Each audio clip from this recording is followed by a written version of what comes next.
All three of the big messaging apps encrypt your messages end to end. That is genuinely true, and it is also the least interesting fact about them, because it is not where they differ. Where they differ is everything around the message. Who knows that you talk to somebody? Who holds a copy when it gets backed up? What happens when one person in the conversation makes a careless choice? And what the company running it is legally able to hand over when asked. So let me compare them on that instead. Since the encryption comparison is a tie and every article writes it up as though it were the whole story. The verdict first: if you want the shortest answer, here it is, and then I will justify it. Signal is the one to use when the contents and the fact of the conversation both need to stay private. It collects almost nothing, so there is almost nothing to hand over. WhatsApp is the one to use when the person you need to reach will not install anything. The message contents are properly protected. Who you talk to and when and how often is a different matter. A message is fine between two Apple devices with the extra protection switched on, and it quietly stops being encrypted the moment a message turns green. Now the reasoning. What all three actually get right. The cryptography is not the weak point in any of them, and it is worth saying so before criticizing the rest. Signal's protocol is the one everybody uses. Signal built it, WhatsApp adopted it. It is open, it has been reviewed for over a decade, and nobody has broken it. Apple runs a different design that reaches a comparable place. So the message body in transit between two people using the app properly is safe in all three. Arguments about which encryption is stronger are mostly noise. The interesting question is what is left over: metadata, which is the whole argument. Here is the thing most comparisons skip. A company can be completely unable to read your messages and still know that you messaged a particular person at 2 in the morning for 11 minutes every night for 6 weeks. That pattern is often more revealing than the words. Signal deliberately keeps almost none of it. They publish the responses they give to legal requests, and the answers are close to empty because the data does not exist to produce. They also do work to blind themselves to who sent the message rather than only what it said. WhatsApp is a meta product. The contents stay closed, and the surrounding information sits inside the company whose business is understanding people. Your contact list, your groups, when you are online, which numbers you interact with. That is a real dossier even with the message bodies sealed shut. Apple sits between the two. Less data than Meta, more than Signal, and the picture depends heavily on your backup settings, which is the next section and the one that actually catches people. The backup problem, which undoes everything. This is where most real-world privacy leaks, and it has nothing to do with encryption being broken. Your messages are encrypted on the way. Then your phone makes a backup, and the question becomes who can read that backup.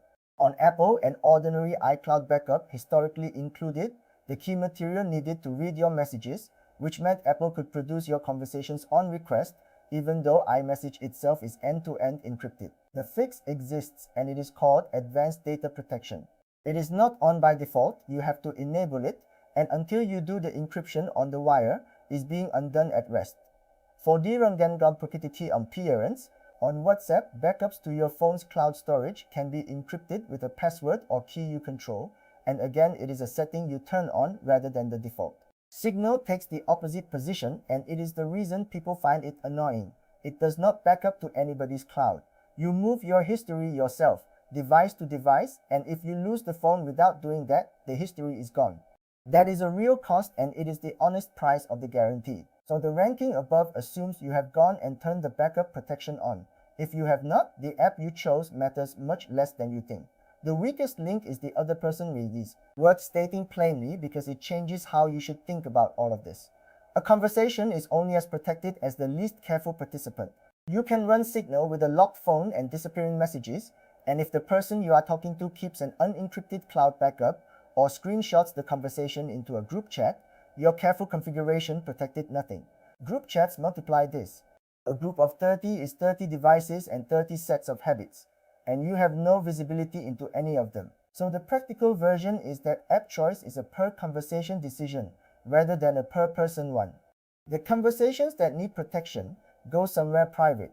Everyone in them knows why, and the rest can live wherever is convenient. The green bubble problem, specific to Apple, and it is the biggest single gap in the whole comparison. iMessage is only iMessage between Apple devices. Message somebody on an Android phone and the conversation drops to a different transport, and depending on what both devices support, that can mean an ordinary text message with no protection whatsoever, readable by the carriers in the middle. The newer standard that replaced plain texting improves this, and encryption across the two ecosystems has been arriving in stages rather than all at once. The honest position at the moment is that a cross-platform conversation is not something you should assume is private unless both apps are telling you it is, which means the color of the bubble is a security indicator.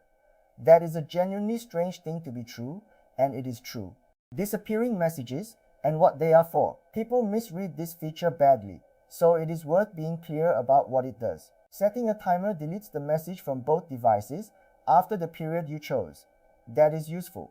It limits what a lost phone gives away, and it stops a conversation from accumulating into an archive nobody meant to keep. What it does not do is prevent the other person keeping a copy. A screenshot takes a second. A second phone photographing the screen defeats every detection an app could build. Anyone telling you a timer makes a message unrecoverable is describing a feature that does not exist. So use it as tidying rather than as protection. It reduces the size of the pile, which genuinely matters when a device goes missing, and it does nothing about a person who wants a record. I keep a short timer on most of my private conversations for exactly that reason.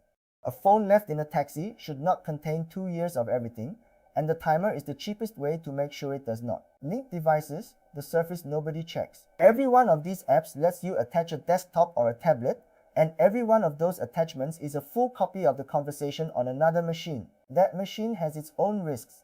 A work laptop somebody else administers. A home computer shared with family.